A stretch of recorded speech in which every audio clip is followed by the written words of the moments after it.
If it's always someone else's fault, you're not growing. And that truth may sting, but it is the foundation of everything that follows in this journey.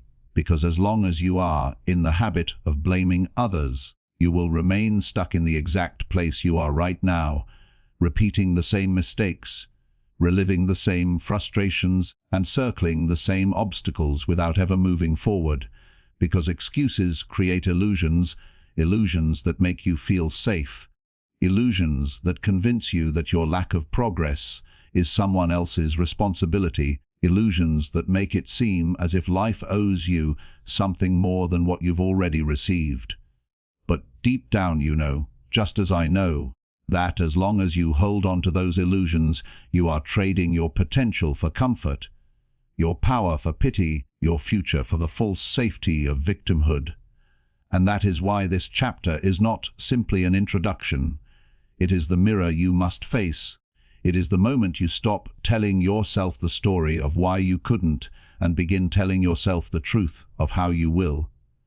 Because excuses, no matter how beautifully packaged, no matter how logical they may sound, no matter how convincing they may appear when spoken to others, are nothing but delays, and delays are thieves. They steal your time, your opportunities, your dreams, and worst of all, they steal the person you could have become had you chosen responsibility over blame. And I want you to think back on your life for just a moment. Think of the times you pointed outward instead of inward, when you said, "I couldn't because my boss doesn't support me. I couldn't because my parents didn't raise me the right way. I couldn't because the system is against me. I couldn't because no one gave me a chance." And while all of those statements may hold a grain of truth, none of them hold the power to change your life, because the power has always been inside you. And you've known it, you've felt it, but you buried it under excuses because excuses were easier than effort, easier than sacrifice, easier than admitting that perhaps the one thing standing between you and the life you want is the person you see in the mirror each morning. And I don't say this to condemn you, I say it to awaken you. Because if you keep rehearsing the same story, the same blame, the same excuses, you will keep living the same life. And if you want something different, if you truly want to grow, then the first step is simple. Though not easy, you must strip away the excuses and stand naked before the truth of your own responsibility. Because growth requires honesty, growth requires accountability, growth requires you to say, yes, others may have played a role, yes, circumstances may have been unfair, yes, life may have thrown obstacles in my path, but none of those things get to decide my future unless I hand them the keys. And too many people hand over those keys every single day, locking themselves inside prisons they built with their own excuses. But you are here because something inside you refuses to stay locked up. Something inside you whispers that you were made for more. Something inside you knows that you can't keep living the same year over and over and calling it a life. Something inside you is tired of the cycle of blame. And so let me be direct with you. If you are always blaming someone else, you are not growing. And if you are not growing, you are slowly dying. Because growth is life, stagnation is decay, and excuses are the fertilizer of stagnation.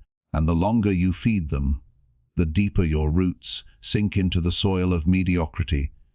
But the moment you cut them off, the moment you decide to take ownership, you begin to rise, you begin to stretch, you begin to break through the surface into a new season of possibility. And this shift will not happen overnight. It will not happen by accident. It will not happen just because you wish it would. It will happen because you choose it, because you decide that no excuse, no matter how polished, will ever be worth the cost of your growth. Because the truth is, results don't care about your excuses. Results don't care about who didn't believe in you, who didn't help you, who didn't open a door for you. Results only respond to action, and action only comes when you take ownership. So this chapter, this very first step in our journey together, is about planting that seed of ownership in your mind, in your heart, in your soul. Because until you accept that your life is your responsibility, nothing else in this book will matter. You can read all the words, nod at all the ideas, even feel inspired for a moment. But until you own your growth, your change, your direction, you will slip back into the easy comfort of excuses. And that is not why you are here.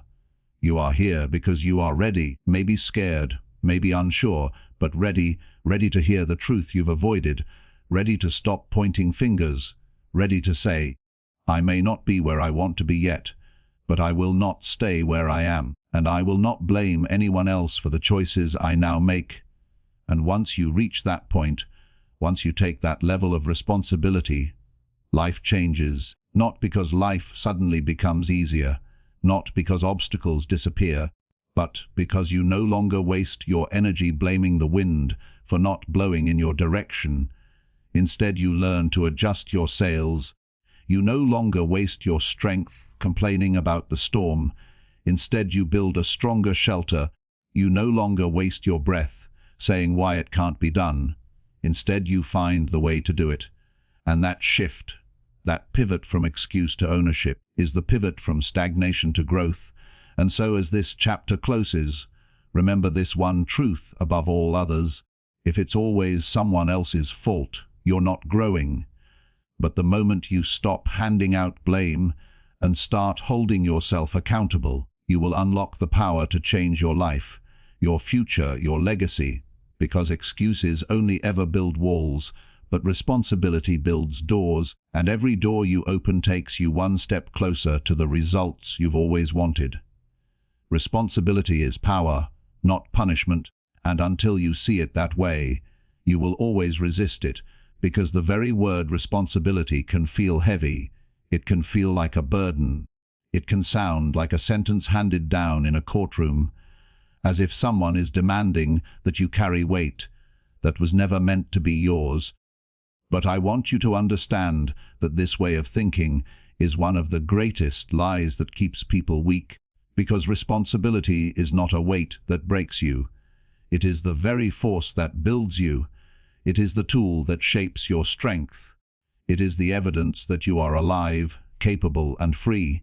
And the moment you realize this, the moment you see responsibility not as something to avoid, but as something to embrace, your entire world begins to shift, because responsibility means ownership, and ownership means control, and control means you are no longer at the mercy of everyone else's decisions, their moods, their mistakes, or their approval. You are no longer a passenger waiting for someone else to steer. You are the driver with hands firmly on the wheel of your own life. And isn't that what you've always wanted? To know that your future is not in the hands of someone else. To know that you are not helpless. To know that you have the ability to change what happens next. And yet so many people run from responsibility because they see only the hard side of it. They see only the effort required, the sacrifices demanded, the discipline enforced, but they fail to see the reward, the freedom, the authority that comes with it. Because here is the truth. When you take responsibility, you gain power. When you avoid responsibility, you surrender power. And every excuse you make is not just a shield, it is also a surrender. It is you saying, I give away my power to circumstances. I give away my power to people. I give away my power to luck. And once you give it away, you are left waiting for life to change, waiting for people to help you, waiting for opportunities to appear, waiting for something external to shift before you can move. And while you wait, your time slips away, your potential slips away, your future slips away, and all because you believed responsibility was punishment when in fact it was power. And think about it. Every time in your life when you grew stronger, when you achieved something worthwhile, when you overcame something hard, it was not because you escaped responsibility, but because you accepted it, because you decided to own the challenge, to own the situation, to own the outcome. And in that ownership, you discovered what you were truly capable because no one discovers their strength by avoiding responsibility. They discover it by stepping into it. And yes, responsibility is uncomfortable. Yes, it demands effort. Yes, it can even feel unfair at times. But it is precisely in that discomfort, in that effort, in that unfairness, that you grow into the person you were meant to be. And I want you to hear me clearly. No one who ever achieved greatness saw responsibility as punishment. They all saw it as power. Because responsibility is the fuel of leaders, it is the foundation of entrepreneurs, it is the character of champions, and without it, you may survive, but you will never thrive. You may exist, but you will never excel, because responsibility is what separates the average from the extraordinary, the complainer from the conqueror, the drifter from the driver. And when you stop running from it, you stop running from your own power. And let's be honest, most people fear responsibility because it strips them of excuses. Once you accept responsibility, you can no longer say, "It wasn't my fault." You can no longer say, "There was nothing I could do." You can no longer hide behind the safety of blaming someone else, and that is frightening for some, because excuses are comforting, excuses provide a cushion for failure, excuses protect the ego, but excuses also paralyze the soul, and responsibility breaks that paralysis. Responsibility says, "You failed, but now you can change. You fell, but now you can rise. You lost, but now you can learn." And that is not punishment, that is power, that is permission, that is possibility. And the people who achieve the most in life are not those who had the easiest path, not those who were handed everything, not those who had perfect conditions. They are the ones who embraced responsibility when it was hardest to do so, who said, "I may not control everything, but I will control what I can," who said, "I will not wait for luck, I will not wait for rescue, I will not wait for someone else to fix this, I will take it upon myself to act."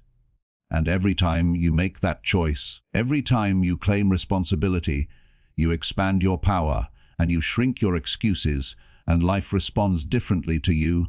Doors open, opportunities appear, because responsibility is magnetic. It draws trust, it draws respect, it draws chances, while excuses repel them. And if you want proof, look at any workplace. Who gets promoted, who gets recognized, who gets entrusted with more? It is not the one who always has a reason why they couldn't. It is the one who says, "I'll handle it," and follows through. And the same is true in families, in friendships, in communities. People follow those who embrace responsibility, not those who run from it. And this is why responsibility is not punishment, because it elevates you, it distinguishes you, it sets you apart. And yes, it demands more of you, but it also gives more to you, because when you take responsibility, you learn skills you never thought you had. You discover resilience you never knew you carried. You unlock creativity you didn't realize was inside you. And you build confidence that no one can take away, because confidence doesn't come from luck or handouts. Confidence comes from proving to yourself again and again that you can take responsibility and rise to the challenge. And so I want you to rethink this word, this idea, this force called responsibility, not as a chain, but as a key, not as a punishment, but as power. Because once you do, you will stop resisting it, you will stop dodging it, you will stop resenting it, and instead you will seek it, you will welcome it, you will embrace it, because you will know that every ounce of responsibility you accept adds another ounce of strength to your character, another ounce of weight to your influence, another ounce of power to your results. And that is the kind of person who cannot be stopped, who cannot be defeated, because while others waste energy complaining, you are creating. While others hide behind excuses, you are building solutions. While others surrender control, you are expanding it. And that is what responsibility does. It transforms you, it elevates you, it liberates you. And once you feel that power, once you taste that freedom, once you live that ownership, you will never again see responsibility as punishment, because you will know deep in your bones that responsibility is the very thing that makes you powerful.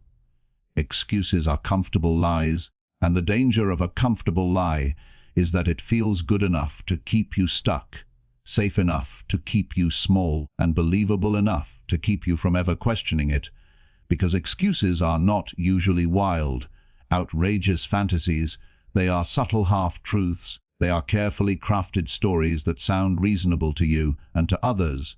But beneath the surface, they are lies, and lies, no matter how soft, no matter how convenient, no matter how soothing, always rob you of growth, always rob you of progress, always rob you of the person you could have become. And this is why excuses are so dangerous. Because they don't always feel like lies. They feel like protection. They feel like justification. They feel like fairness. Yet every time you lean on them, you take one more step away from the results you claim to want. And if you're honest, you can probably trace back moments in your life when excuses were the easy way out. Moments when you said, "I don't have the time," when the truth was you didn't make the time. Moments when you said, "I don't have the resources," when the truth was you didn't use the creativity and resourcefulness you already had. Moments when you said, "I'll start tomorrow," when the truth was you were afraid to start today. And those moments pile up, one on top of another, until one day you look around and realize you've built a wall out of excuses. A wall that keeps you from the very life you've been dreaming about. And the worst part is that wall is built with your own hands, because you are the one stacking excuse upon excuse, lie upon lie, comfort upon comfort, until the wall is so high you can't see what's on the other side, and you begin to believe that this small space you've confined yourself to is all there is. But deep down, you know that's not true. Deep down, you know the world is bigger, your potential is bigger, your calling is bigger, and that wall is not made of stone. It is made of words, fragile words, words that can be torn down the moment you stop believing them. And this is where the shift begins, when you stop accepting the lies you tell yourself and start confronting them. When you stop saying, "I can't because," and start asking, "What if I could anyway?" Because the truth is excuses may feel comfortable, but they are never honest. And honesty is the first step toward growth. So let me ask you, what excuses have you been holding on to? What stories have you been repeating to yourself so often that you've begun to treat them as facts? Is it the story that you're too old or too young? Is it the story that you're not educated enough, not connected enough, not talented enough? Is it the story that the timing is bad, that the economy is bad, that people won't understand? Because if you listen closely, all those stories have the same message underneath. They whisper, "Stay where you are, don't try, don't risk, don't move." And that is the voice of stagnation. That is the voice of mediocrity. That is the voice of fear dressed up as logic. And you must learn to recognize it, to expose it, to call it what it is, a lie. And here's the hard truth. Every excuse, no matter how comfortable, no matter how convincing, is still a choice. It is a choice to lie to yourself instead of face the truth.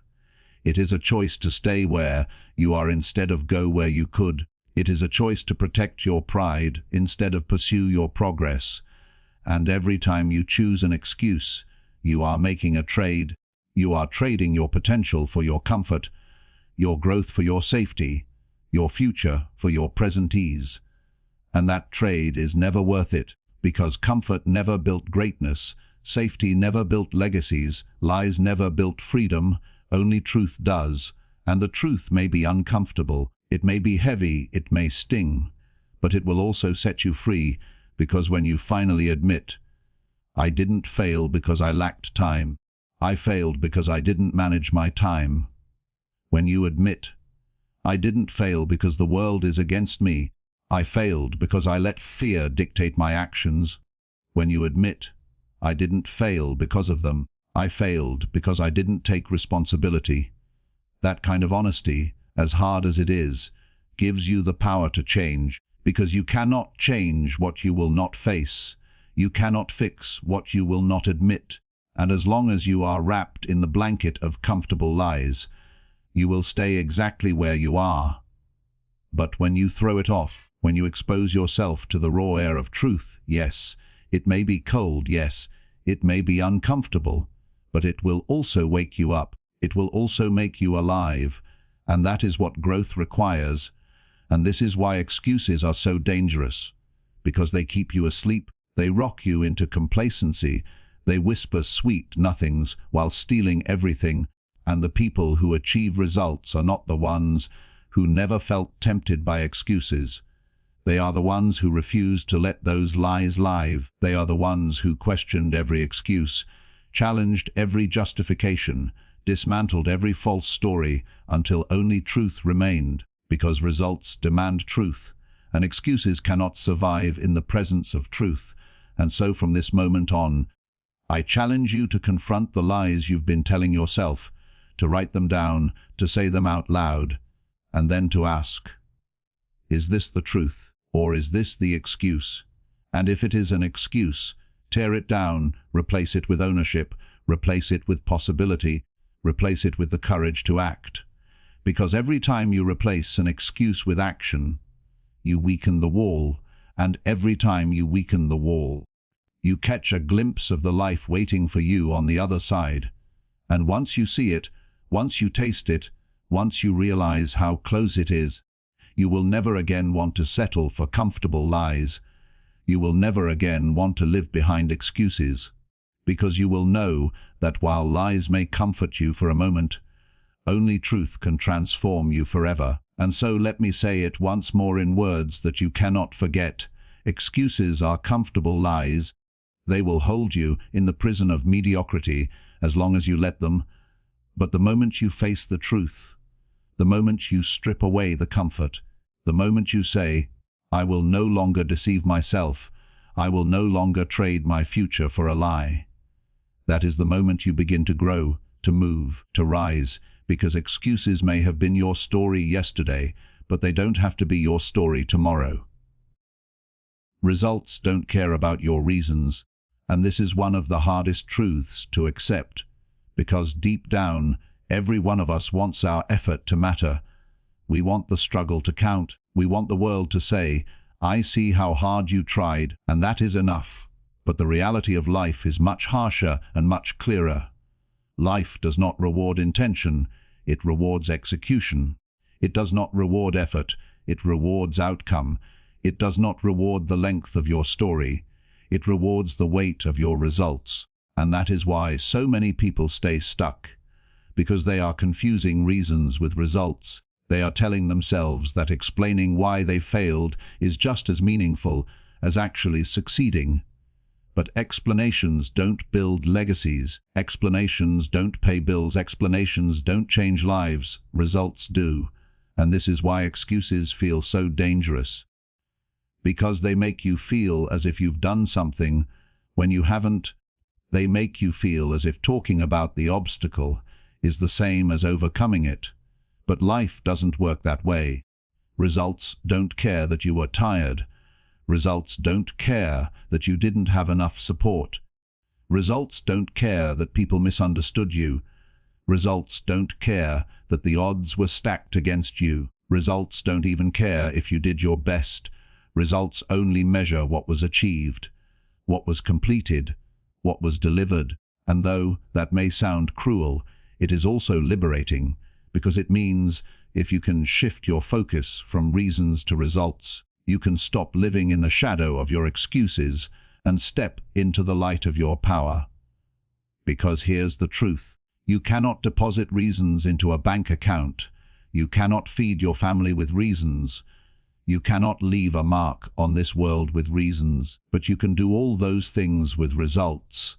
And when you truly embrace that, you stop spending so much energy explaining why you can't, and you begin putting that energy into finding how you can. And this is where the breakthrough begins, because too often people spend more time defending their excuses than designing their solutions. More time rehearsing why it didn't work than reworking their approach. More time convincing others of their hardship than convincing themselves of their ability. And all of that time is wasted because at the end of the day, no matter how eloquent the reason, the scoreboard only shows results. And you know this already. Think of the last time you didn't hit a goal. Maybe it was in business, maybe in fitness, maybe in relationships. You probably had a very convincing reason. You probably had a very detailed explanation of why it wasn't your fault. And yet, even with that explanation, the goal remained unmet, the body remained untransformed, the relationship remained broken, the account remained empty, because the reason did not change the result.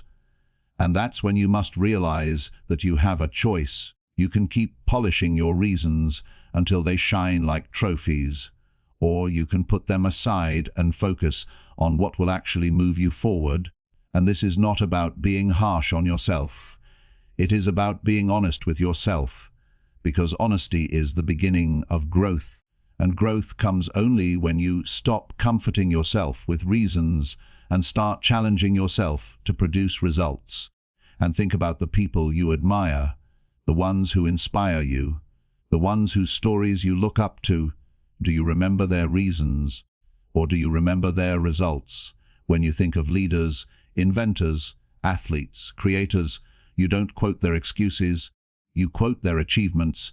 You don't celebrate their explanations, you celebrate their victories, because history remembers results, not reasons. And your life will be the same, your children, your community. Your legacy will remember what you built, what you achieved, what you overcame, not the reasons why you didn't. And so the sooner you accept that results don't care about your reasons, the sooner you stop giving energy to excuses and start pouring everything into execution. And yes, this is hard. Yes, this is demanding. Yes, this requires you to let go of the comfort that excuses provide. But it also gives you the freedom to create the life you want. Because when you no longer lean on reasons, you lean on action, and action is the one thing that always produces change. And so the next time you find yourself explaining why something didn't happen, I want you to pause and ask yourself, is this explanation moving me closer to the result? Is this explanation changing the outcome? Is this explanation building the future I want? And if the answer is no, then stop mid-sentence, stop mid-thought, and redirect that energy into asking, what can I do differently? How can I approach this again? What is the next step I can take? Because results are built not on explanations, but on iterations, on action repeated, refined, and multiplied until success is inevitable. And that is what separates the achiever from the dreamer, the doer from the talker, the builder from the blamer. And here's the paradox.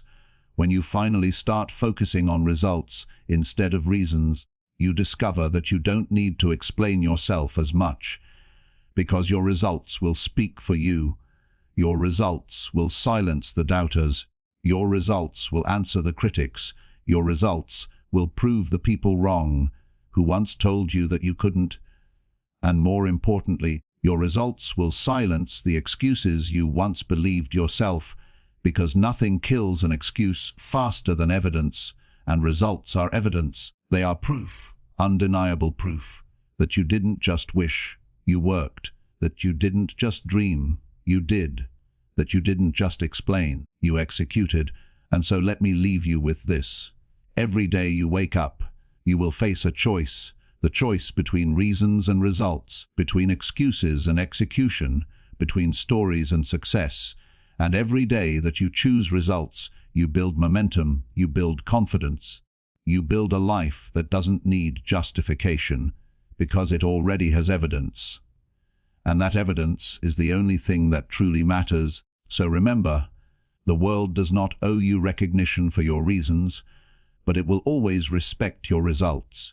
And the day you fully embrace that truth will be the day you stop chasing validation with words and start creating transformation with action, because results don't care about your reasons, but your future does. and it is waiting for you to stop explaining and start producing. Obstacles are real, excuses are optional, and this truth is the dividing line between those who achieve and those who settle, because every person alive will face difficulty, every dream will encounter resistance, every plan will meet challenges that threaten to break it. But what determines your outcome is not the size of the obstacle. It is the decision you make about how to respond, because obstacles themselves are neutral. They do not decide your fate. They simply exist, and what matters is whether you choose to see them as permanent roadblocks or temporary hurdles, whether you choose to give them the power to stop you or use them as fuel to sharpen your strategy and grow stronger. And the sad reality is, many people take the very real presence of obstacles and convert them into excuses. They blur the line between what is difficult and what is impossible. They allow discomfort to masquerade as impossibility, and in doing so, they hand away their power. But if you want to live a life of results, if you want to build a life of growth, you must draw a sharp distinction between obstacles and excuses. You must learn to say, yes, this is hard.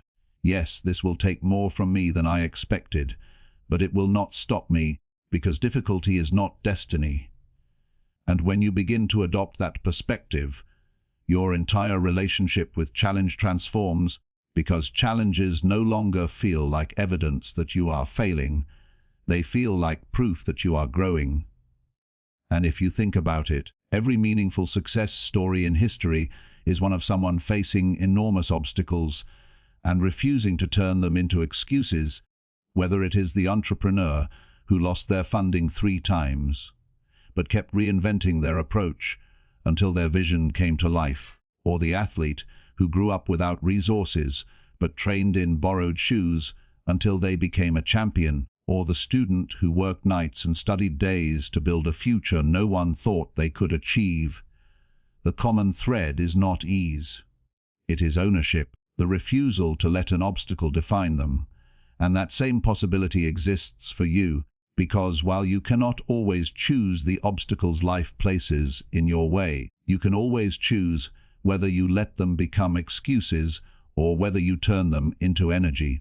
And the first step in doing this is acknowledging that excuses are seductive precisely because they feel justified. They are often built from real challenges, but they exaggerate them into prisons. So the shift requires brutal honesty, the kind of honesty where you say to yourself, yes, this obstacle is real, but am I using it as a reason to stop when I could be finding a way forward? And most of the time, if you are honest, the answer is yes, because there is always a way forward, even if it is smaller, slower, or more difficult than you originally imagined. And when you understand this, you stop wasting energy wishing for an obstacle-free life and start building the kind of resilience that thrives no matter what comes. And this resilience is the true mark of ownership, because resilience says, I don't get to decide the weather, but I do get to decide how I will sail my ship through it. Resilience says, I don't get to erase every challenge, but I do get to decide whether I grow or whether I quit. Resilience says, I don't get to live without obstacles, but I do get to live without excuses. And here's the secret. The very obstacles you are tempted to excuse yourself with are the ones most likely to shape your strength. The ones that feel the heaviest are the ones that will carve your character the deepest. And if you can hold on long enough to see the other side, you will look back and realize that what once felt like a curse was actually the very soil in which your growth was planted. So the next time you hear yourself say, I can't because, stop and challenge it. Ask yourself, is this a fact? Or is this a choice? Is this an unchangeable truth? Or is this me protecting myself from discomfort? Because most of the time, it is the latter. And once you catch yourself, you can change yourself. And once you change yourself, you change your results. And this is the power of separating obstacles from excuses. It returns to you the authority over your own life. And with that authority, You can move forward in ways that seemed impossible when you were hiding behind excuses, because what you are really hiding from is not the obstacle. It is the effort required to overcome it. And the truth is, you are stronger than you think, more capable than you give yourself credit for, and more resilient than the obstacle in front of you. But you will never discover that strength if you keep converting obstacles into excuses. You will never see what you are made of. If you keep quitting at the first sign of resistance, you will never experience the fullness of your potential if you keep waiting for life to get easier, instead of deciding to get stronger. So embrace the reality that obstacles are inevitable, excuses are optional, and growth is a choice. And when you live this way, you will find yourself doing things you once thought were impossible, achieving goals that once felt out of reach, and becoming the kind of person you once envied, but never believed you could be.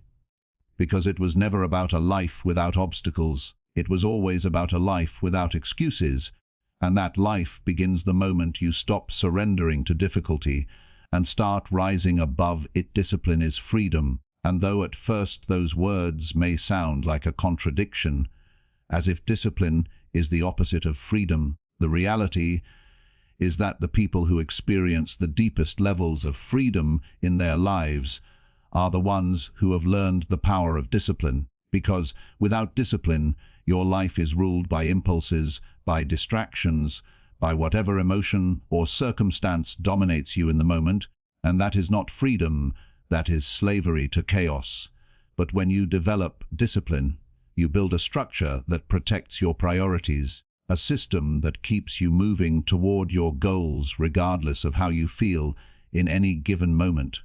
And this structure is what actually gives you freedom. Freedom from regret, freedom from wasted potential, freedom from being pulled in 1,000 directions by excuses and temptations. Because think about it, the person who has no financial discipline is not free. They are chained to debt, chained to anxiety, chained to limitations on what they can do. But the person who practices discipline with money, saving, investing, spending wisely, has the freedom to travel, to choose opportunities, to help others, to live without constant fear of the future. And the same truth applies to health. The person who eats without discipline, who neglects exercise, may feel free in the moment as they indulge in every craving, but over time they become trapped by poor health, low energy, and illness, while the person who builds discipline in diet and movement enjoys the freedom of vitality, of strength, of living without the constant shadow of preventable sickness. And this principle stretches into every corner of life, because discipline is not punishment, it is the foundation of liberation. And yet so many people resist it, because they mistake discipline for restriction. They see discipline as the enemy of joy, when in reality it is the path to joy, because true joy comes not from the fleeting pleasure of indulgence, but from the long-term satisfaction of knowing you are living aligned with your values, creating progress in your life, and building a future you can be proud of. And if you reflect deeply, you will realize that every excuse you make is really an attempt to avoid discipline, because excuses are shortcuts. Excuses are rationalizations for why you didn't stay committed. Excuses are your way of letting yourself off the hook when discipline feels too demanding. But the cost of those excuses is far greater than the temporary discomfort of discipline, because excuses rob you of results. Excuses rob you of progress. Excuses rob you of freedom. So when you tell yourself, "I don't feel like doing it today," what you're really saying is, "I would rather surrender my freedom tomorrow for comfort today." And that is a trade you cannot afford to keep making if you want to grow, because discipline is what separates dreams from achievements, wishes from realities, potential from performance. And if you want to understand how to build discipline, you must start by recognizing that it is not a mysterious talent. It is a daily practice. It is built in small choices repeated over time until they become habits that carry you forward automatically. It is built when you wake up at the time you said you would instead of snoozing, when you go to the gym, even when you don't feel like it, when you sit down to work on your craft, even when inspiration hasn't shown up, when you save the money instead of spending it on impulse, when you choose water over soda, when you write the page, make the call, study the hour, show up for yourself again and again, until the very act of showing up becomes your nature. And once it becomes your nature, the freedom it creates begins to multiply, because now you don't have to fight with yourself every day.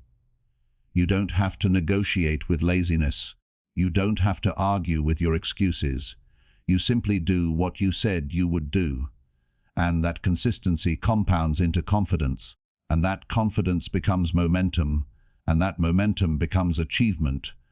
And all of it begins with discipline. But here's the part many people miss: is discipline is not about perfection. It's about persistence. It's not about never slipping. It's about refusing to stay down when you slip. It's not about living like a machine. It's about building a structure that allows you to be human without losing your progress. Because you will have days when you stumble, days when you fail, days when your excuses win a temporary victory. But discipline is what calls you back, what reminds you of your commitment, what gives you the strength to start again instead of spiraling into self-sabotage. And the more you practice discipline, the stronger it becomes, just like a muscle. The more you lift it, the more it grows, and soon the very things that once felt impossible to you become automatic, and the temptations that once derailed you lose their power, and the excuses that once seemed so convincing sound hollow, because you have built a new identity, the identity of someone who is disciplined, the identity of someone who can trust themselves, and that trust is priceless, because there is no freedom greater than knowing you can rely on yourself, that when you say you will do something, you will, that when you set a goal, you will pursue it with persistence, that when life tests you with obstacles, you will not fold into excuses, but rise into action. And that is why discipline is freedom, because it frees you from dependence on external motivation, from the instability of moods, from the prison of excuses, and gives you the ability to build the life you want step by step, action by action, day by day. So don't fear discipline, embrace it. Don't resist discipline, invite it. Don't run from discipline, run to it. Because it is not your enemy, it is your ally. It is not your cage, it is your key. And the sooner you see that, the sooner you will stop wasting time bargaining with excuses and start building the freedom you've always wanted. The freedom to live without regret, the freedom to achieve what matters, the freedom to become who you were meant to be. Comfort is the enemy of growth. And though it feels good in the moment, though it wraps around you like a warm blanket, though it whispers to you that you've earned a break, that you don't need to push today, that you can always try again tomorrow, the truth is that comfort, if left unchecked, becomes a silent killer of dreams, because growth cannot survive where comfort reigns supreme. And if you reflect honestly on your life, you will see that every season of real progress, every chapter of transformation, every moment when you surprised yourself with what you were capable of, happened not in comfort, but in discomfort, not in ease, but in effort, not when you were relaxed and safe, but when you were stretched and challenged. Because growth is the product of resistance. Growth is the outcome of pressure. Growth is what happens when you lean into discomfort and decide to endure it, instead of escaping from it. And yet so many people spend their entire lives chasing comfort, designing routines that never challenge them, building habits that prioritize ease over effort, surrounding themselves with people who never demand more from them. And then they wonder why they feel stuck, why they feel restless, why they feel like something is missing. And the reason is simple. Their life has become too comfortable, and comfort, once it passes the point of recovery and rest, becomes stagnation. And stagnation is a slow death of potential. because your muscles atrophy when you don't use them. Your skills fade when you don't sharpen them. Your spirit dims when you don't test it, and your mind shrinks when you don't stretch it. And the tragic part is, comfort feels safe, it feels harmless, but it is quietly robbing you of everything you could be. And if you want to break free from that trap, you must be willing to confront the truth that comfort will always try to seduce you back into excuses. Comfort will always try to tell you that tomorrow is good enough.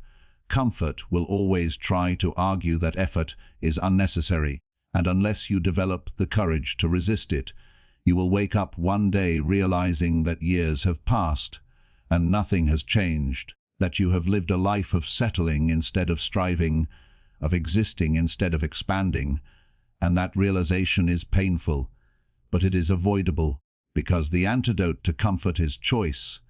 The choice to deliberately step into challenge, the choice to deliberately put yourself in environments that stretch you, the choice to deliberately pursue goals that intimidate you, the choice to deliberately push when your excuses beg you to rest, because every time you do this, you remind yourself that growth is always found just outside the edges of comfort.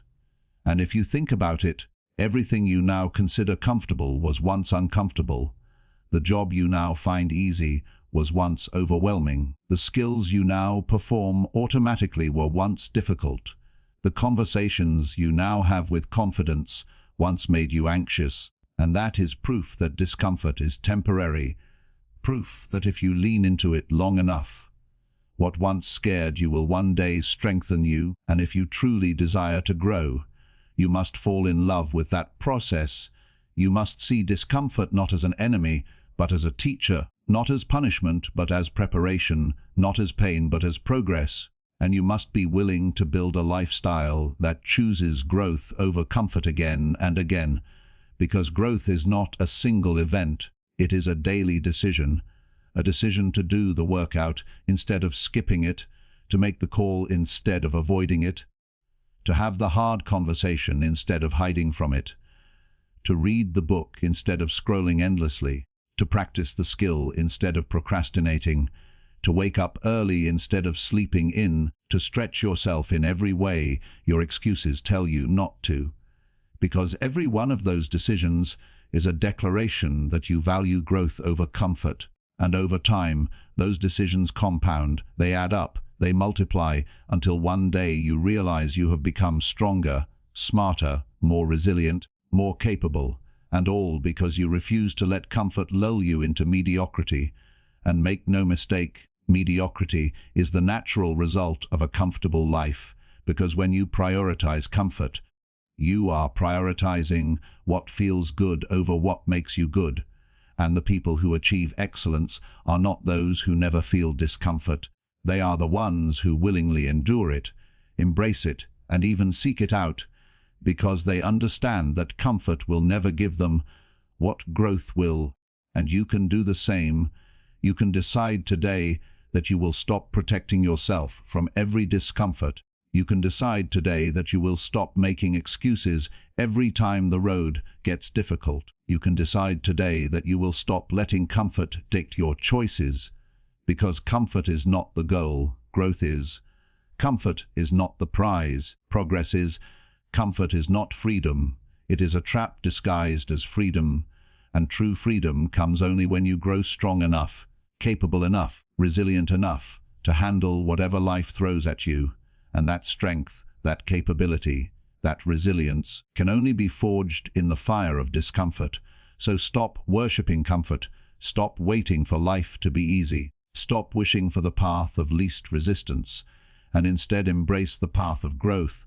Embrace the path that demands more from you, embrace the path that stretches you, because though it may hurt in the short term, it will reward you in the long term, with results, with strength, with wisdom, with freedom, and with a life you can look back on with pride, knowing you did not waste it chasing comfort, but invested it chasing growth. Failure is feedback, not finality, and if you can internalize that truth, if you can shift the way you look at setbacks, mistakes, and disappointments, you will unlock one of the most powerful mindsets available to you, because most people treat failure as the end, as evidence that they were not capable, as proof that they should stop trying, as a permanent mark against their identity. But failure was never designed to be a wall. It was designed to be a window, a mirror, a signal, a message, a lesson that shows you what didn't work so you can adjust, so you can refine, so you can try again with more wisdom. And the people who achieve the greatest results in life are not those who never fail. They are those who have failed the most, those who have collected failure after failure, but refuse to let any of them be the final chapter, because every time they fell, they asked themselves, what does this teach me? How do I grow from this? How do I turn this into fuel? And they kept moving forward, and you must do the same, because excuses are often born from fear of failure. You don't try because you don't want to risk failing. You don't commit because you don't want to face the embarrassment of not succeeding. You don't stretch yourself because you don't want the discomfort of falling short. And so you protect yourself with excuses, but what you are really doing is protecting yourself from growth.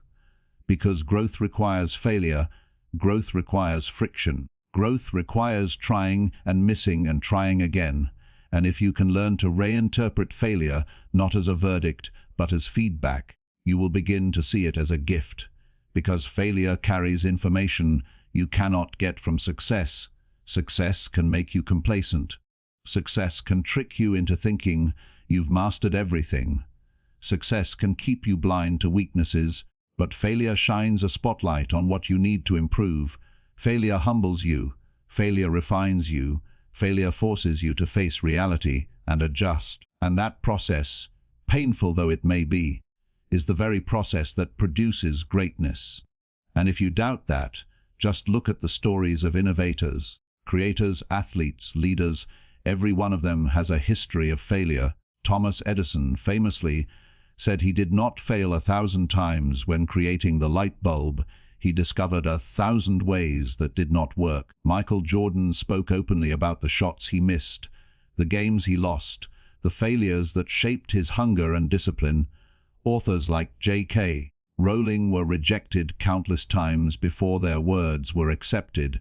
Entrepreneurs like Steve Jobs were fired from the very companies they helped build, only to return stronger and more visionary. And what unites all these stories is not that they avoided failure, but that they redefined it. They refused to give it the final word. They refused to let it become an excuse, and instead they made it their teacher, their motivator, their stepping stone. And you can do the same in your own life, because failure is not unique to them. It is universal. It will happen to you. It has already happened to you. It will happen again. And that is not a curse. It is an opportunity, because each failure presents you with a choice. You can either interpret it as proof you're not good enough, or you can interpret it as proof you are in the arena, proof you are trying, proof you are stretching yourself. And if you are in the arena, you are already ahead of those who sit on the sidelines making excuses, because failure is evidence of effort, and effort, repeated and refined, leads to results. So the next time you stumble, resist the urge to wallow in excuses, resist the temptation to quit, and instead lean into the question, what is this teaching me? Because that question transforms failure into feedback. It shifts your focus from what went wrong to what can be done right next time. And the truth is, most breakthroughs come immediately after failure, because failure exposes the exact barrier you need to break, the exact weakness you need to strengthen, the exact blind spot you need to illuminate. And if you are willing to endure the sting of failure long enough to learn the lesson, you will come out stronger, wiser, and more capable. But you cannot get there if you treat failure as final, if you give it the power to define your identity, if you let it silence your effort, because failure is never final unless you quit. And quitting is the only true failure. Everything else is feedback. Everything else is part of the process. Everything else is data for your growth. So stop fearing failure and start befriending it. Stop avoiding failure and start seeking the lessons it offers. Stop disguising your fear of failure with excuses and start facing it head on, because the moment you stop running from failure is the moment you start running toward growth. And when you live this way, failure loses its sting. You no longer see it as a mark of shame, but as a badge of courage, because it means you dared, you tried, you stepped into the unknown, you risked, you stretched, and even if you fell, you gained something those who never tried will never know. You gained resilience, you gained perspective, you gained the wisdom that only comes from experience. And that wisdom is priceless. It cannot be bought. It cannot be given. It must be earned through the crucible of failure. And once you have it, no one can take it away from you. So remember always, failure is feedback, not finality. It is a stepping stone, not a tombstone. It is a beginning, not an ending. And if you carry that truth with you, you will never again let excuses rob you of progress. Because you will know that every time you fall, you are simply gathering the feedback necessary to rise higher than before. Effort versus outcome is one of the hardest truths to accept, because we live in a world where people are often praised for trying, where we comfort ourselves with the idea that as long as we put in effort, it should count for something, where we tell ourselves that working hard is enough. But the reality is that results are what matter, not just effort. And while effort is absolutely necessary, effort alone is not sufficient, because effort without direction is wasted energy. Effort without strategy is motion without progress. Effort without results is simply activity dressed up as achievement. And too many people hide behind the illusion of effort, telling themselves they are doing the work because they are busy, because they are exhausted, because they are constantly in motion. But if you pause and ask, what outcomes have I produced from all this effort?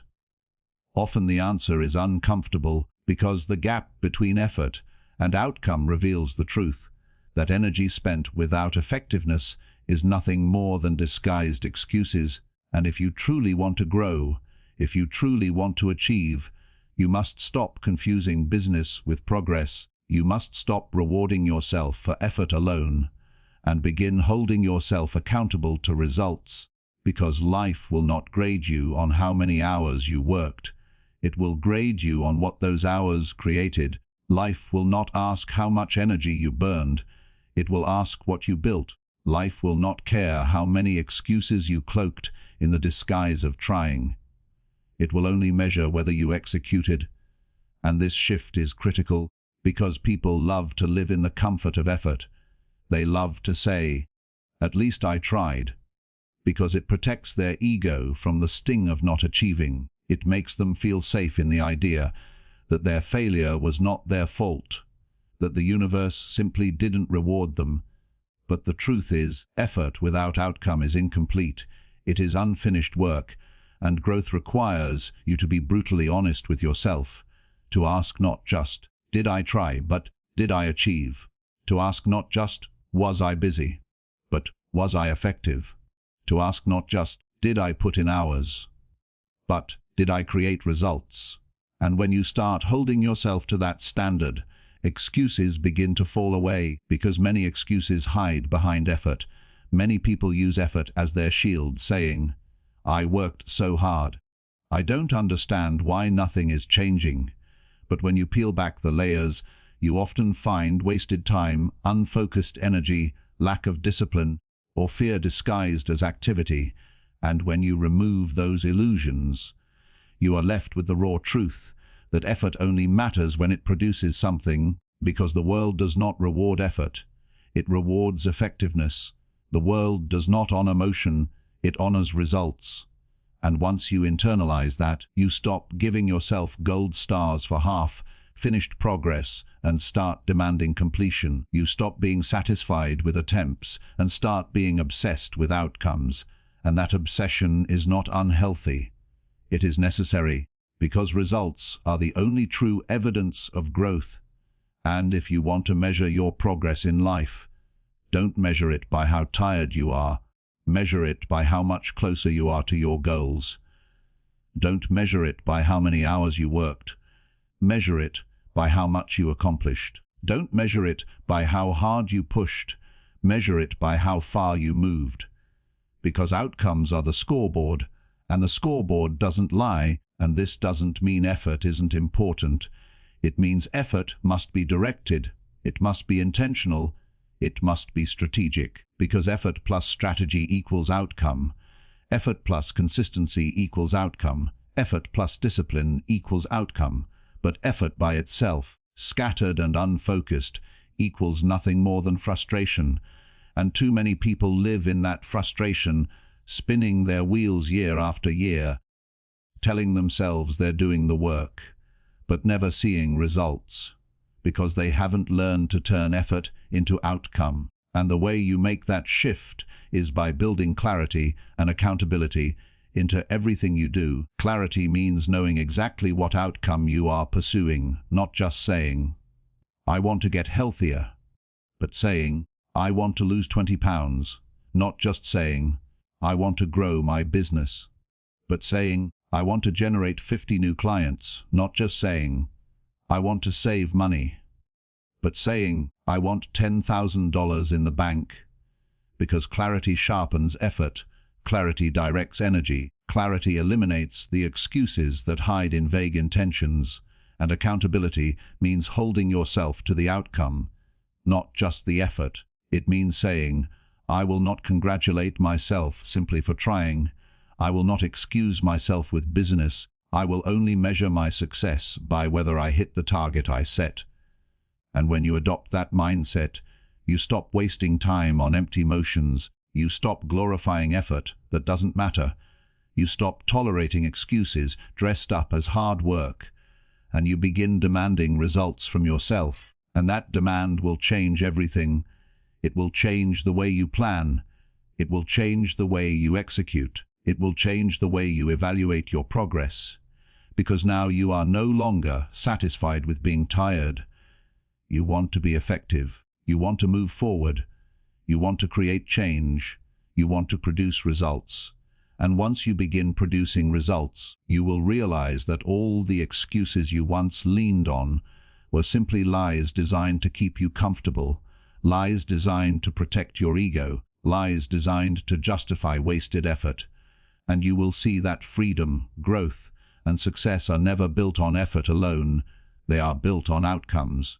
And the beautiful part is, once you learn to bridge the gap between effort and outcome, your confidence explodes, because you no longer doubt yourself. You no longer question whether you're capable. You no longer wonder if your goals are possible, because you have proven to yourself through results that effort plus focus equals achievement, and that proof becomes momentum, and that momentum becomes transformation. So stop settling for effort without outcome. Stop hiding behind the lie of, "I tried." Stop wasting your life in business that produces nothing, and start demanding results from yourself, because results are the only true measure of growth, the only antidote to excuses, and the only path to becoming the person you were meant to be. Discipline over motivation is the dividing line between those who dream and those who achieve, because motivation is fleeting. It comes and goes like the weather. One day you feel inspired, the next day you don't. One moment you are on fire with energy, the next moment you are drained and tempted to quit. And if you build your life around motivation, you will always be inconsistent. You will always depend on your emotions. You will always find yourself explaining away your failures with excuses like, "I just didn't feel like it," or "I wasn't in the mood." But growth requires consistency, success requires persistence, progress requires repetition, and none of that can be sustained by motivation alone. It requires discipline, the ability to act regardless of how you feel, the decision to do the work when you are tired, when you are uninspired, when you are frustrated, when you don't see immediate results. Because discipline is the bridge between intention and accomplishment. Discipline is the muscle that keeps you moving when the thrill of motivation wears off. And the truth is, people who rely on motivation will always look for excuses. They will wait for the perfect conditions. They will say, "When I feel ready, I'll start," or "When the inspiration comes, I'll act." But that day rarely arrives, and in the meantime, they remain stuck, watching opportunities pass. While those who practice discipline create their own readiness, they act before they feel like acting. They show up even when they would rather stay in bed. They stick to the plan, even when it is boring, and in that repetition, they build momentum. In that momentum, they build results, and in those results, they find the very motivation that others spend their lives waiting for, because the irony is that motivation does not precede discipline. It follows it. Motivation is the reward of discipline. It is born out of seeing the fruits of your consistent effort. And if you want to stop making excuses, if you want to stop spinning in cycles of starting and quitting, you must stop relying on motivation and start cultivating discipline. And cultivating discipline is not glamorous. It is not exciting. It is often monotonous and uncomfortable. But it is also liberating, because once you master discipline, you are no longer controlled by your moods. You are no longer dependent on the fickle rise and fall of motivation. You become anchored in principle, anchored in commitment, anchored in the decision you made long before the moment arrived. And that is power, because when life tests you, and it will, motivation will abandon you, but discipline will carry you through. When obstacles rise up, and they will, motivation will shrink, but discipline will rise. When excuses whisper in your ear, and they always will, discipline will silence them with action. And the key to developing discipline is to start small, to train yourself in the little things, to prove to yourself that you can keep a promise to yourself. Because every small act of discipline builds self-trust, and self-trust is the foundation of growth. For example, if you commit to waking up 30 minutes earlier, honor that. If you commit to exercising 3 times a week, honor that. If you commit to saving a set amount of money, honor that. And each time you follow through, no matter how small, you tell yourself, "I am someone who does what I say I will do."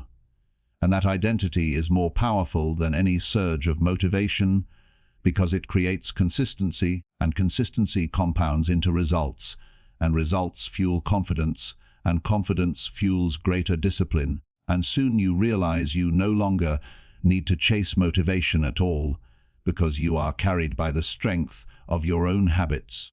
And that strength makes excuses irrelevant, because discipline doesn't ask if you feel like it. It asks if you committed. Discipline doesn't care if the conditions are perfect. It cares if you showed up. Discipline doesn't wait for inspiration. It creates it. And this is why discipline is superior to motivation, because motivation is external, fragile, dependent, but discipline is internal, durable, and dependable. And when you anchor your life in discipline, you free yourself from the chaos of your moods. You stop waiting for permission. You stop procrastinating. You stop making excuses, because excuses thrive in the absence of discipline. They live in the space between intention and action. They fill the gap. When you say you will but don't. But when you live with discipline, there is no gap. There is only action, only execution, only movement, and that is how results are built. So ask yourself, are you living for motivation, or are you building discipline? Are you waiting to feel ready, or are you deciding to act regardless? Are you chasing inspiration, or are you training consistency? Because the answers to those questions will determine your growth. And if you are honest, you will realize that the moments in your life where you made the greatest progress were not the moments of motivation. They were the moments of discipline. The times you pushed through the resistance. The days you showed up when you didn't want to. The choices you made when no one was watching. And those are the moments that changed you. Those are the moments that built your character. Those are the moments that prove to you that you are stronger than excuses, stronger than moods, stronger than fear. And the more you practice that strength, the more unstoppable you become. Because you will no longer be a slave to motivation, you will no longer ride the roller coaster of emotions. You will become steady, consistent, reliable, and that steadiness is what creates extraordinary growth, extraordinary results, extraordinary transformation. So discipline over motivation, always, because motivation may start you, but only discipline will finish you, and the finish is what matters. The result is what matters, the growth is what matters, and only discipline can take you there. The choice between ownership and blame is the choice between growth and stagnation, because every time you blame someone else for your circumstances, for your failures, for your disappointments, you hand over your power, you place your destiny in their hands, you decide, whether consciously or not, that your life is controlled by forces outside of you, and in doing so you excuse yourself from change, you excuse yourself from responsibility, you excuse yourself from growth. But the moment you choose ownership, the moment you look in the mirror and say, "This is mine to fix, mine to improve, mine to change," you take back the steering wheel of your life, you reclaim control, you create the possibility of transformation. And though ownership may feel heavier at first, though it may sting to admit that your choices, your habits, your attitudes have played a role in where you are, that sting is the beginning of growth. Because blame is easy, blame is convenient, blame allows you to stay comfortable and never change. But ownership is where strength is born. Ownership is where excuses die. Ownership is where growth becomes inevitable. Because if it is yours, you can change it. If it is yours, you can build it. If it is yours, you can transform it. But if it is always someone else's fault, you remain powerless, waiting for them to change, waiting for circumstances to shift, waiting for luck to arrive. And in that waiting, your life shrinks, your potential withers, your dreams slip away.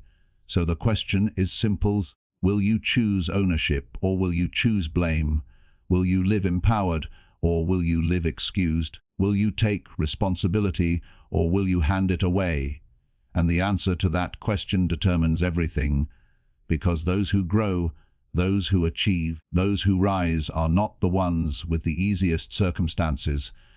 They are the ones with the strongest ownership. They refuse to blame their past. They refuse to blame their parents. They refuse to blame the economy, the government, the boss, the weather, or luck. Instead they ask, what can I do with what I have right now? How can I rise with the resources available to me? How can I change me so my world changes with me? And in that question lies their power, because blame keeps you blind, but ownership opens your eyes. Blame paralyzes you, but ownership mobilizes you. Blame locks you in excuses, but ownership frees you to create solutions. And if you study the most successful people, you will see this pattern again and again. They are ruthless about taking ownership, even of things they did not directly cause. They say, "It may not be my fault, but it is my responsibility," because they understand that waiting for others is a waste of time. That control is not about fairness. That life will hand you situations that are not fair, not just, not deserved, but how you respond to those situations is always yours. And when you own your response, you reclaim control of the outcome. For example, if you lose your job because of downsizing, blaming the company may feel justified. Blaming the economy may feel accurate. But none of that changes your future. None of that gets you a new job. None of that creates opportunity. But if you say, "I own my next step, I own my skills, I own my response," suddenly you are no longer a victim of circumstances. You are an agent of change, and that mindset separates those who rise from those who remain stuck, because blame feeds excuses, and excuses feed stagnation, but ownership feeds solutions, and solutions feed growth. And once you begin practicing ownership in small things, you will see its power expand into every area of your life, because ownership is a habit, Blame is a habit, and whichever one you practice will grow stronger. For instance, when you are late to a meeting, blame says, "Traffic was bad." But ownership says, "I should have left earlier." When you miss a deadline, blame says, "My boss didn't give me enough time." But ownership says, "I didn't manage my time well enough." When you overspend, blame says, "Things are just so expensive these days." But ownership says, "I need to budget more wisely." And these shifts, small though they may seem, completely transform the trajectory of your life, because each act of ownership puts the power back in your hands. Each act of ownership builds the muscle of responsibility. Each act of ownership silences the excuses that would otherwise keep you stuck.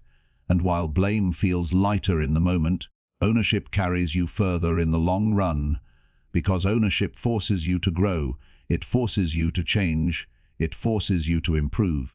And that is what life is about, the constant cycle of improvement, the endless pursuit of becoming better. And that pursuit requires you to stop pointing fingers outward and start pointing inward, because as long as it's someone else's fault, you cannot grow. But the moment you say, "This is mine," you open the door to transformation. And yes, ownership is uncomfortable. Yes, ownership can feel like swallowing a bitter pill. Yes, ownership demands humility, but humility is the seed of greatness. Humility is what allows you to learn. Humility is what breaks down pride and builds up progress. And without humility, you will cling to blame forever, pretending it's not your fault, protecting your ego, but sabotaging your life. So do not fear ownership, embrace it. Do not resist responsibility, welcome it, because it is not a burden, it is freedom. It is the pathway to control, it is the engine of growth. And when you live this way, when you refuse to blame and choose to own, you become unstoppable, because no obstacle can paralyze you, no setback can define you, no excuse can hold you. You will always find a way forward, because you will always say, "This is mine, and if it's mine, I can change it."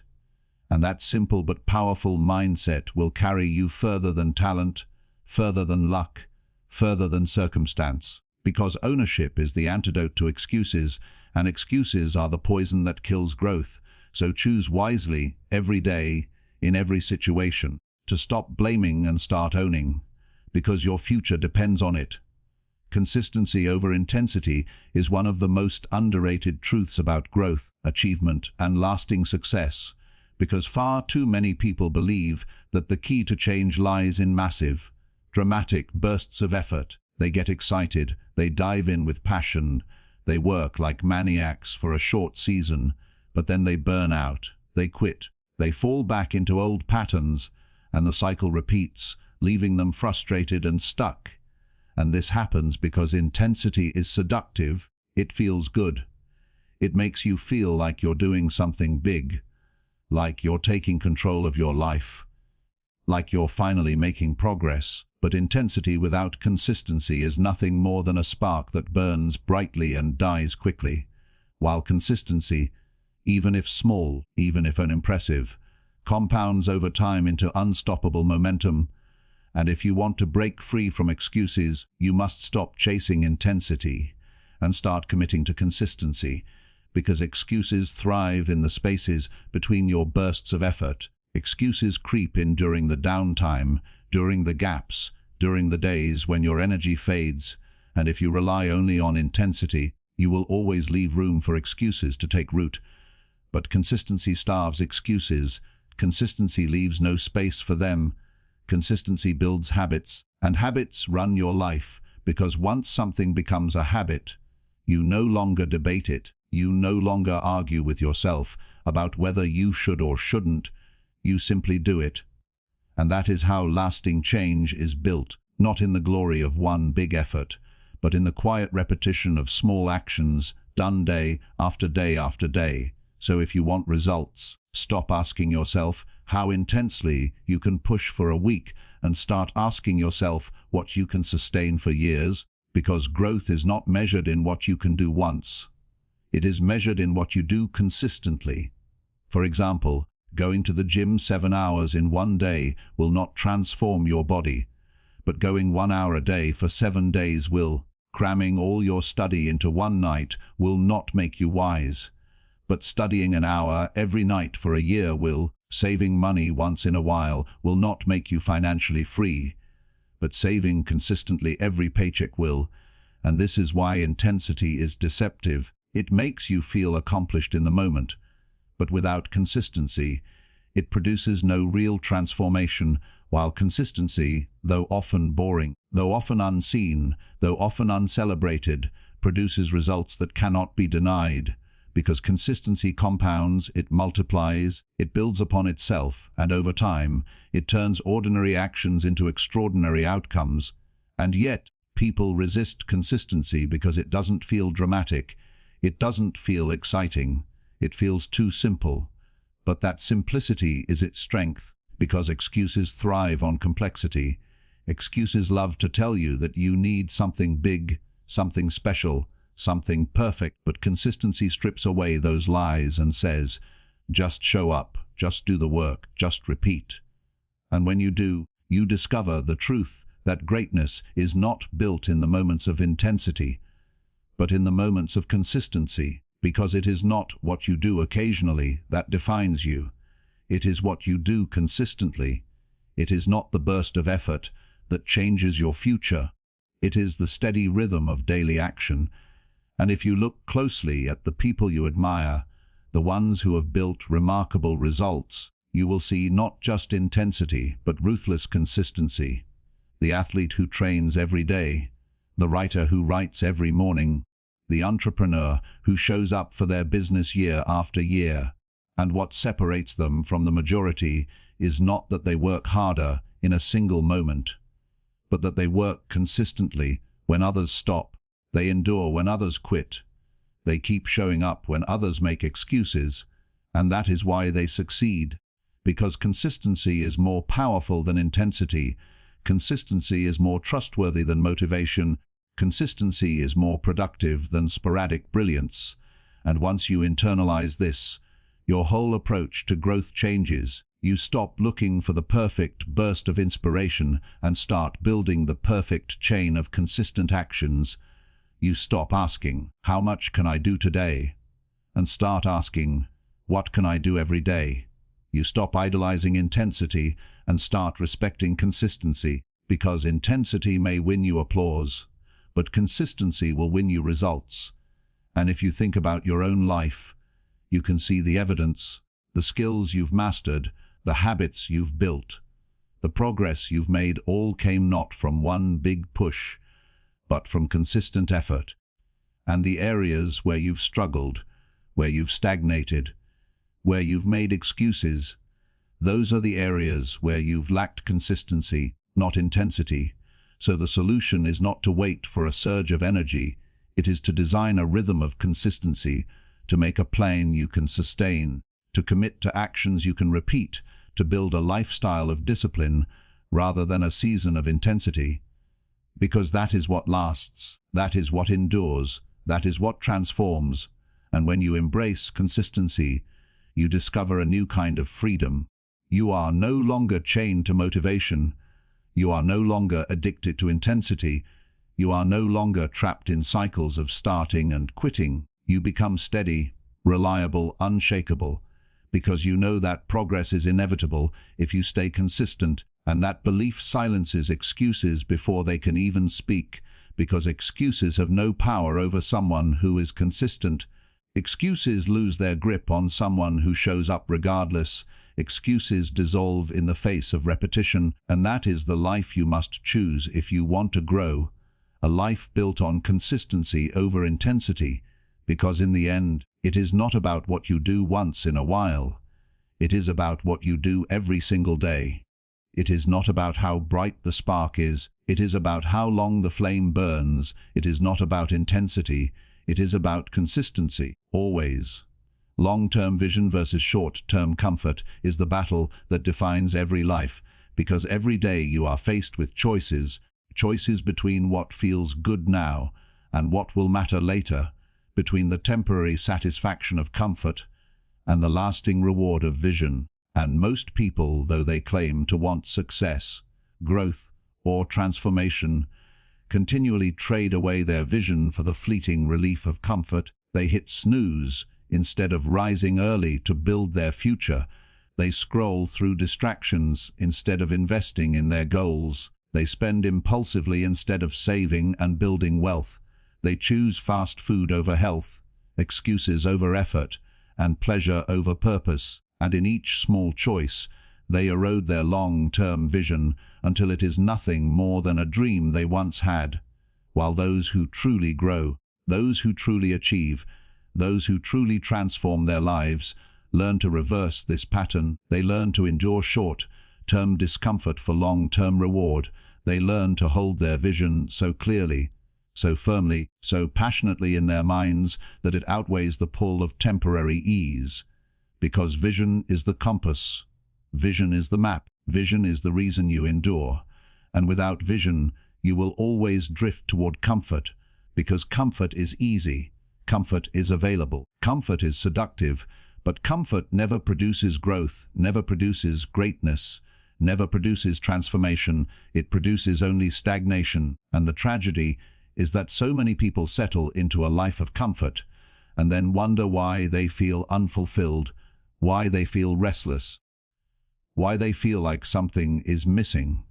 And it is because comfort has robbed them of their vision. But the antidote is to flip the script, to stop asking, what feels good now? And start asking, what serves my vision? To stop choosing ease and start choosing purpose. To stop trading tomorrow for today and start trading today for tomorrow.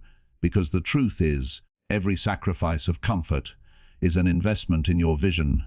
Every workout you do when you don't feel like it, every hour you spend studying when you'd rather relax, every dollar you save instead of spend, every conversation you have instead of avoid, each of those small acts of discomfort is a brick in the foundation of your future.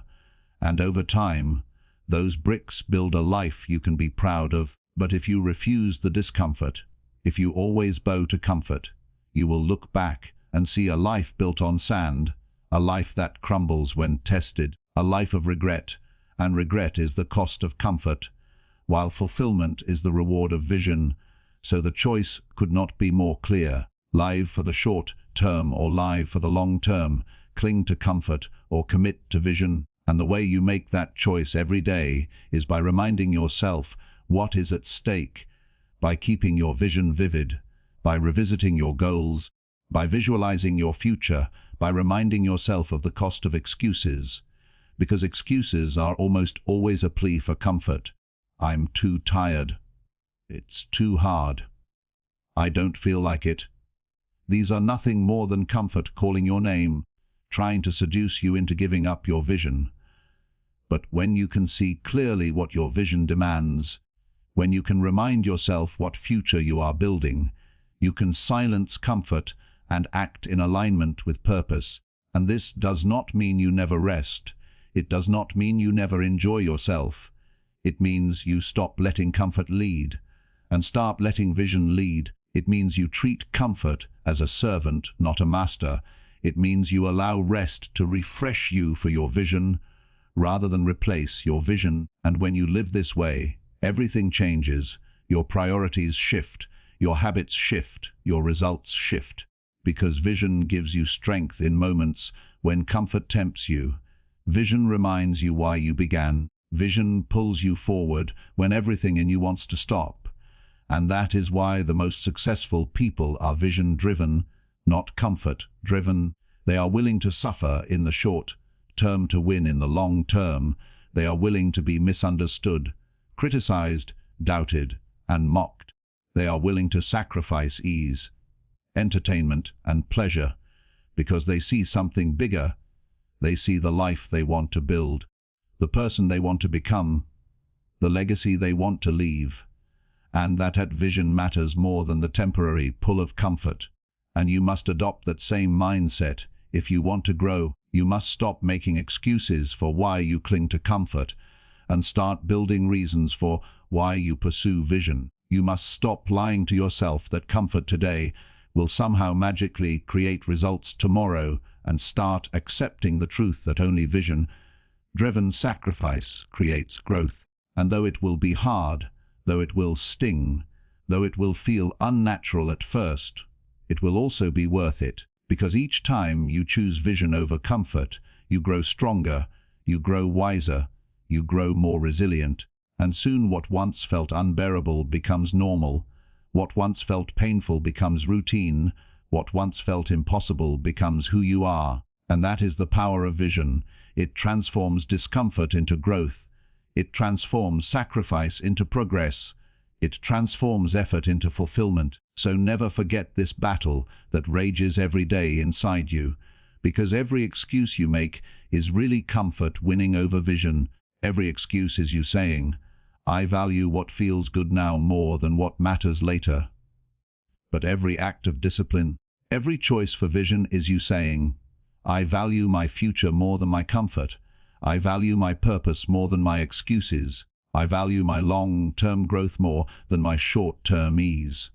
And that declaration, repeated over and over, choice after choice, day after day, is what builds a life free of regret, a life of results, a life aligned with your vision.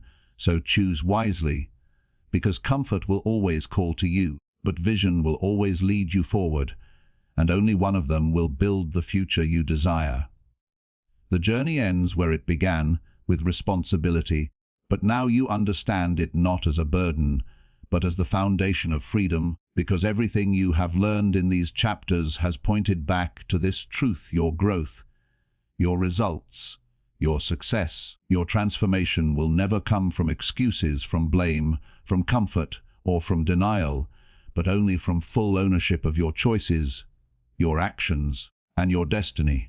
And in this final message, I want you to grasp that responsibility is not a weight you carry, but a key you hold, a key that unlocks the life you desire, the person you dream of becoming, the legacy you want to leave. And without that key, you will always be locked in a prison of excuses, a prison where it is always someone else's fault, where circumstances control you, where opportunities slip by because you were too busy defending your comfort. But with that key, the door swings wide open, and you walk into a life of results. And results are what this entire journey has been about, because life does not reward good intentions. Life rewards execution, life rewards persistence, life rewards responsibility. And if you look closely at those who achieve, who grow, who transform their lives, you will see one common trait: they refuse to outsource their power. They refuse to wait for permission. They refuse to blame others.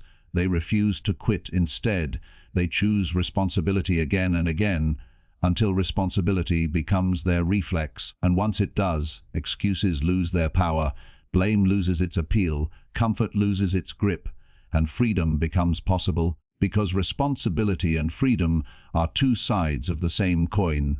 And when you take full ownership of your life, you gain the freedom to shape it, to steer it, to direct it where you want it to go. But when you run from responsibility, you chain yourself to whatever circumstances you refuse to face. So the choice is stark: responsibility or regret, ownership or excuses, freedom or captivity. And this final chapter is a call to choose responsibility with everything in you. Because in the end, it is not about what happened to you, not about what people did or didn't do, not about what resources you had or lacked. It is about what you did with what you were given. And history is filled with people who started with little, who faced enormous challenges, who were doubted, ridiculed, and resisted. But because they embraced responsibility, because they refused to surrender to excuses, because they acted with vision and persistence, they grew, they rose, they triumphed. And you are no different. Your story is unwritten, your future is unbuilt, your results are undecided, and the pen is in your hands. The tools are within your reach. The power is already yours, but only if you claim it, only if you stop waiting for someone else to fix it, to change it, to hand it to you. Because no one is coming to save you, no one is coming to build your dream, no one is coming to make your excuses valid.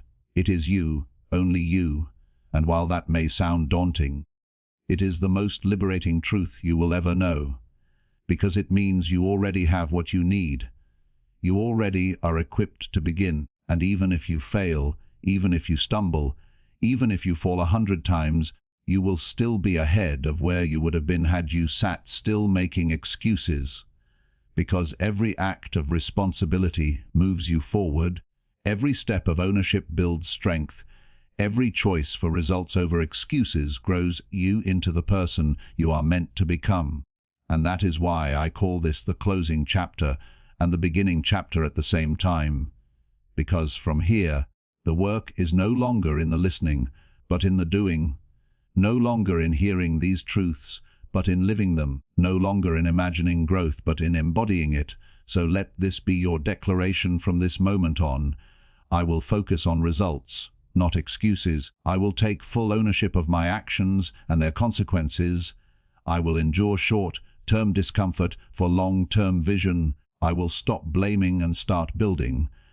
I will stop defending my limitations and start discovering my possibilities. I will stop outsourcing responsibility and start claiming my power, because this is not just about success.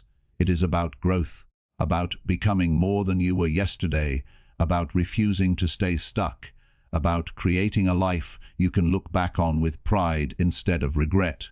And if you remember nothing else from this entire journey, remember this: if it's always someone else's fault, you're not growing. But if you choose responsibility, you will grow, you will achieve, you will transform, because responsibility is the soil in which results take root. And every excuse is a weed that chokes your potential, so pull the weeds, plant the seeds, water them daily with effort, nourish them with discipline, protect them with persistence, and watch as your life blossoms into something extraordinary. Not because it was handed to you, not because it was easy, not because circumstances were perfect, but because you chose to stop excusing, start owning, and keep growing. And that, more than anything, is the essence of results without excuses, the final lesson and the first step into the rest of your life.